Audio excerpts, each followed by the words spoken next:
Ritorniamo normalmente a Mario. Voi sapete che ogni artista generalmente si assume un nome d'arte. Lui aveva il suo nome e cognome originale, Giovanni Ermete Gaeta. Però un giorno, diventando famoso, disse: voglio mettere un nome d'arte. E decise di chiamarsi Mario. Molti non sapranno queste lettere che cosa vogliono dire. Allora lui la lettera E la mise per Ermete, che era il suo nome, così, il suo nome di battesimo, Ermete Giovanni. Poi la lettera A, la seconda lettera di questo nome d'arte, fu scelta in onore di Alessandro Sacheri. A lui gli era molto riconoscente per avergli pubblicato i primi lavori di scrittura.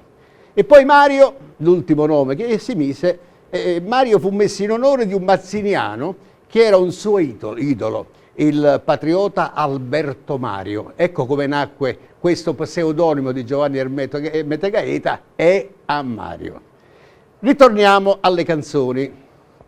Questa è una canzone molto drammatica, vi avviso a priori, però anche quelle drammatiche belle ascoltarle, perché sappiamo che ci sono quelle storie drammatiche di una mamma, specialmente una mamma che per un figlio commetterebbe anche qualunque cosa, qualunque pazzia, pur di difendere il figlio. Perché il figlio per la mamma è sempre innocente, anche se colpevole di qualche reato. Già da piccolo, quando fanno qualche marachella e si vedono uno scuppellone rubato, lascialo stare, quello mio figlio non ha fatto niente. Perché sappiamo che la mamma protegge sempre il bambino, ma in questo caso la mamma, visto che il figlio venne arrestato, pur di proteggerlo e di dimostrare la sua innocenza, che poi non era innocente, si convinse a vendere tutto ciò che possedeva, addirittura il letto, vendette tutti gli oggetti di valore che aveva, tutto proprio, per difendere il figlio, per pagare l'avvocato. Naturalmente sapeva che la condanna era quella maggiore all'epoca, la sedia elettrica. Pensate che cosa brutta la sedia elettrica, già la parola ci fa mettere paura. E allora lei, essendo molto malata, spera sempre che il figlio ritorni, che gli venga riconosciuta l'innocenza. E quindi nel letto morente dice sempre: figlio mio torna, mio figlio è innocente, torna. Ma ahimè, il figlio non tornò più. Il reato che aveva commesso era troppo grave. E allora fu scritta questa canzone, questa volta da due autori, da Mario e Gaetano Esposito, e fu scritta nel 1924.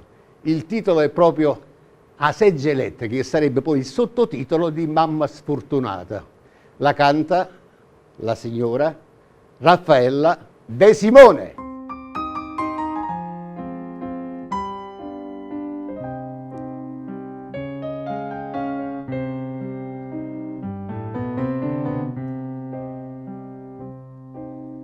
Quando li gettono in te giornale, retta non strilla forte, non sa gente.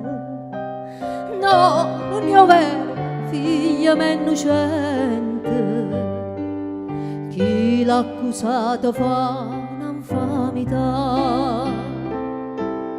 E core tutte mamme non sentono ragione.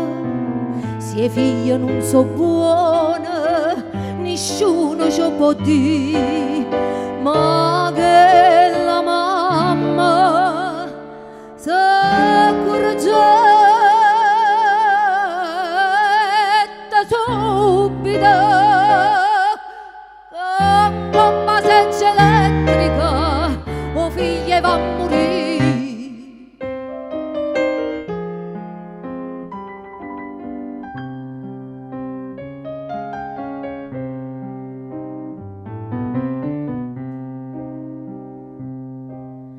Tutte gioielle, tutte cose care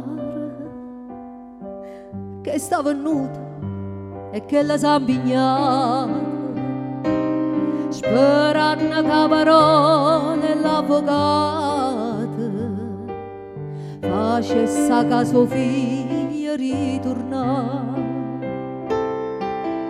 Io sulla chi la tengo, diceva a tutta gente, voglio che papazzetta, ma voglio che tasci, io che sua mamma possa dire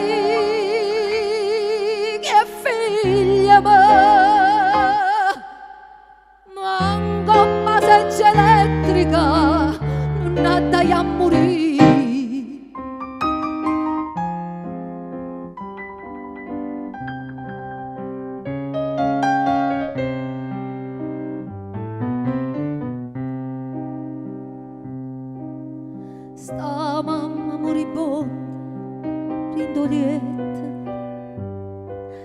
sta un figlio coppo banca e l'imputato a uno tornano e giurate omicidio in primo grado a da morire. Non ci dici da mamma da casa mia non torna, dici da o da liorna o da rai e venire